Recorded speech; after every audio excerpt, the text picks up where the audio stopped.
જે દિવસે છેલ્લા રાઉન્ડનું રિઝલ્ટ આવ્યું ને એ દિવસે એસીપીસીએ ઇન્સ્ટાગ્રામની પેજ ઉપર પોસ્ટ મૂકી હતી, જે આજે સવારે આપણે એક વિડીયો બતાવ્યો તો એમાં મૂકી હતી કે ભાઈ આ વખતની એસીપીસીની એડમિશન પ્રોસેસ પૂરી થઈ ગઈ છે. કેમ કે એમનું કહેવું એવું હતું કે નોન એલોટમેન્ટ જો સીટો વધી હોય તો આગળનો રાઉન્ડ થાય, પણ એ વખતે તો બધી જ ગવર્મેન્ટમાં એલોટ થઈ ગઈ હતી. હવે આજે ફરીથી અમને એક સર્ક્યુલર એમની વેબસાઇટમાં મૂક્યો છે કે ભાઈ હજી 5મો રાઉન્ડ થવાનો છે, પણ 5મો રાઉન્ડ ઓનલાઈન જ થવાનો છે.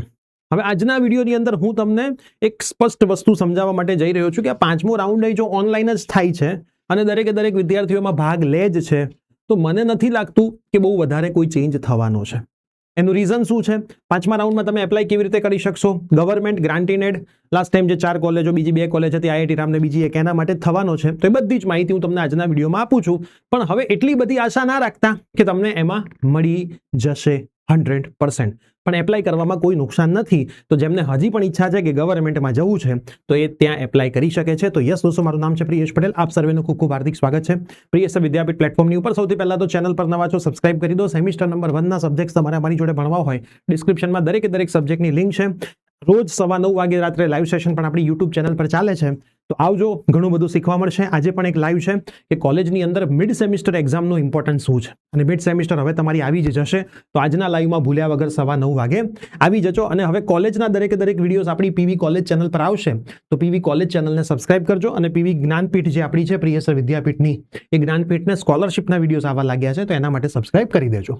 હવે સૌથી પહેલા તો જે વેકેન્ટનું લિસ્ટ એને આવી ગયું છે, કઈ માટે છે? ગવર્મેન્ટ ગ્રાન્ટેડ, આઈઆઈટી રામ અને એમએસયુ સેલ્ફ ફાઇનાન્સ માટે આ વસ્તુ થઈ છે, બરાબર. અને એમાં વેકેન્ટ છે, એવું નથી કે વેકેન્ટ નથી, પણ બહુ સારું વેકેન્ટ તમને જોવા માટે નહીં મળે. હવે એવરી યર શું હોય કે આ જે છેલ્લો રાઉન્ડ હોય ને વેકેન્ટનો, એ ઓફલાઈન રાખવામાં આવે, અલગથી ગૂગલ ફોર્મ ભરાવવામાં આવે, અને એનો પણ 150 રૂપિયા કે સમથિંગ ગયા વર્ષે ચાર્જ લીધો હતો. હવે એમાં બેનિફિટ શું થાય? જે વિદ્યાર્થીઓને એકચ્યુઅલમાં જવું હોય ને એટલા જ લોકો એ ગૂગલ ફોર્મ ભરતા હતા, અને એના આધારે એક નવું મેરિટ રેન્ક જનરેટ થતો હતો અને ઓફલાઈન બોલાવવામાં આવતા હતા. તો એમાં બેનિફિટ થતો હતો કે માસ ઘટી જતો હતો, અને એકચ્યુઅલમાં જેમને જવું હોય ને એ જ વિદ્યાર્થીઓ એમાં આવતા હતા. હવે આ જે રાઉન્ડ એ લોકોએ રાખ્યો છે, એ રાઉન્ડ તમે સમજો, લખ્યું છે પ્રવેશ વર્ષ 2026-27માં 28/7ના રોજ ઓનલાઈન રાઉન્ડની પ્રવેશ પૂર્ણ જાહેર થયેલ છે. ત્યારબાદ ખાલી રહેલી બેઠકો, નિયમ અને ખાલી બેઠકો ભરવાની થાય છે. અનુસંધાને ટેકનિકલના તાબા હેઠળ ડિગ્રી વાતો વેકેન્ટ રાઉન્ડ 2 એ લોકોએ બહાર પાડ્યો છે, જેમાં પ્રથમ વર્ષ ડિગ્રી એન્જિનિયરિંગ પ્રવેશ માટે 2026ના મેરિટ સમયે તમામ વિદ્યાર્થીઓ જેનો મેરિટ હતું એ ભાગ લઈ શકશે. મતલબ જેમણે ગુજકેટ નહોતી આપી એમના માટે પણ આ વખતે એ લોકોએ કશું કર્યું નથી. આ પ્રવેશ કાર્યક્રમમાં ભાગ લેવા ઈચ્છુક ઉમેદવારોએ વેબસાઇટમાં જઈને લોગિન આઈડીમાં સમિતિએ નિયત મર્યાદામાં કન્સન્ટ ફરીથી આપવાનું રહેશે. મતલબ હવે થશે કેવું, અમુક વિદ્યાર્થીઓ જે મારા કોન્ટેક્ટમાં છે ને, એ તો ખાલી ટ્રાય જ કરી રહ્યા છે કે સાહેબ જવામાં શું વાંધો છે, મળશે તો ઠીક, નહીં મળે તો આ તો રહેવાનું જ છે. અમુકને એવું છે કે સાહેબ કદાચ ગવર્મેન્ટ મળી ગયું, ઠીક છે. જેને 100% ગવર્મેન્ટ જવું છે ને, એમાં બહુ ઓછા વિદ્યાર્થીઓ હોય છે. એટલે જેમ આગળના રાઉન્ડમાં થયું હતું, બરાબર, આગળના રાઉન્ડમાં જે થયું હતું કે ભાઈ ઢગલો માસ રાઉન્ડમાં ગયો હતો, એમાં આ વખતે ઢગલો માસ જશે. પછી થશે કેવું, એલોટમેન્ટ તો 100% થઈ જશે, પણ એમાં લેવાવાળા નહીં હોય. કેમ કે દરેકને એવું છે કે મને એલડી મળે તો મારે જવું છે, પણ મળશે કઈ કોલેજ? નોર્મલ નીચેની કોઈ ગવર્મેન્ટ જીઈસી મળશે. હવે એકચ્યુઅલ ઘણા એવા વિદ્યાર્થીઓ છે જેને જીઈસીમાં જવાની ઈચ્છા છે, પણ જે પેલો એલડીમાં જવા વાળો છે, જેને જીઈસી મળી છે, એ જીઈસીમાં કન્ફર્મ નહીં કરે, બરાબર, એ કન્ફર્મ નહીં કરે. એટલે એને તો એલડી જોતી હતી, અને જીઈસીમાં મળી, કન્ફર્મ ના કરી, એટલે એકચ્યુઅલમાં જેને જીઈસી જોતી હતી ને એ બિચારો રહી જશે. એટલે હવે આ કેસમાં તો આવું જ થવાનું છે, ઠીક છે. એટલે બહુ કંઈ તમને સારી ગવર્મેન્ટ મળી જશે એવી આશાઓ તમે છોડી દેજો. તો આની અંદર લખેલું છે વેબસાઇટ બેઠકો ઉપર ઉચ્ચ મેરિટ ધરાવતા ઉમેદવારોને પ્રવેશ મળતા તેમના દ્વારા ખાલી થયેલ સરકારી અનુદાનિત બેઠકો ઉપલબ્ધ થવાની શક્યતાઓ છે. પોતાનો મેરિટ ક્રમાંક ચકાસીને ખાલી પડેલી બેઠક માટે સલાહ લેવામાં આવે છે, ઠીક છે. અને જેમનો સલાહ લેવામાં આવે છે, અગાઉનો પ્રવેશ રદ થયા બાદ ઉમેદવારની ફી રિફંડ સરકારશ્રીના નિયમો પ્રમાણે તમને 3 મહિનામાં મળી જશે. જો હવે આ કન્ફર્મેશનનો રાઉન્ડ આજથી 5 તારીખથી ચાલુ થઈ ગયો છે. 5 તારીખથી તમે કન્સન્ટ આપી શકો છો. 5 અને 6 તારીખે ચોઇસ ફિલિંગ કરશો. 7 તારીખેનું રિઝલ્ટ આવશે, અને 7, 8, 9, 10 તમે ફીસ ભરી શકશો.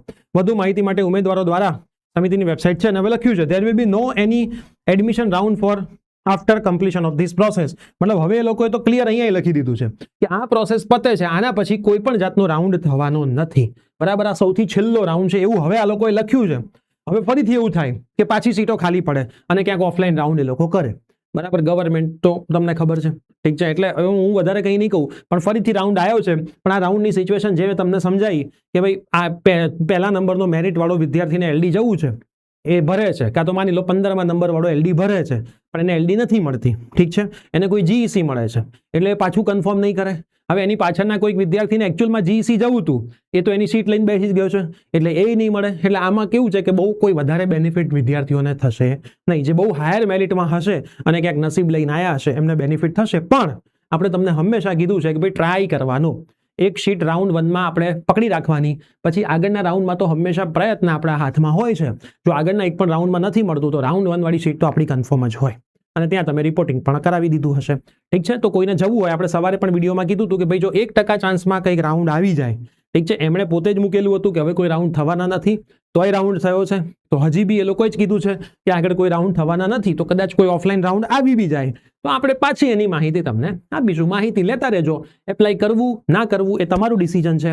પણ મેં તમને જે સમજાયું, અમુક પ્રોસેસના લીધે આમાં બહુ વધારે બેનિફિટ તમને થશે નહીં, પણ એપ્લાય ખાસ કરજો. કેમ કે 101 વિદ્યાર્થીને પણ આમાં બેનિફિટ થાય તો એને એની ઘણી બધી ફીસ પ્રાઇવેટ કોલેજની સાપેક્ષે ગવર્મેન્ટમાં બચી શકે એમ છે. તો ખાસ એપ્લાય કરી દેજો ભાઈ. અને એ ટાઈમમાં કદાચ તમે કોઈ પ્રાઇવેટમાં ફીસ ભરી દીધી હોય પહેલા સેમિસ્ટરની એને ના આપે તો પણ તમે 4 વર્ષનું ટોટલ મારો ને તો એ તમે બેનિફિટમાં જ રહ્યો છો. તો તમને જે મનગમતી કોલેજ છે ને એમાં ખાસ તમે એપ્લાય કરજો. નસીબ હશે, સારા કર્મ કર્યા હશે તો કદાચ મળી પણ જશે. આ વિડીયો મેક્સિમમ મિત્રોને શેર કરી દેજો. મળીએ છીએ આવી જ કોઈ નવી અપડેટ સાથે. Bye bye, take care. અને રાતે 9:15 વાગે લાઈવમાં આવજો. મિડ સેમિસ્ટરનો ઇમ્પોર્ટન્ટ લાઈવ થવા માટે જઈ રહ્યો છે. સાથે સાથે આપણી એક ચેનલ પર CPI, SPI, CGPA શું છે એનો પણ મોસ્ટ ઇમ્પોર્ટન્ટ એક લાઈવ આપણે લઈ ચૂક્યા છીએ, તો ખાસ તમે જોઈ લેજો. આ બધા અમુક લાઈવ એવા આપણે લઈ રહ્યા છીએ કે જે તમને કોલેજમાં એન્ટ્રી મારતી વખતે ખબર હોવી જોઈએ. મળીએ છીએ. Bye bye, take care.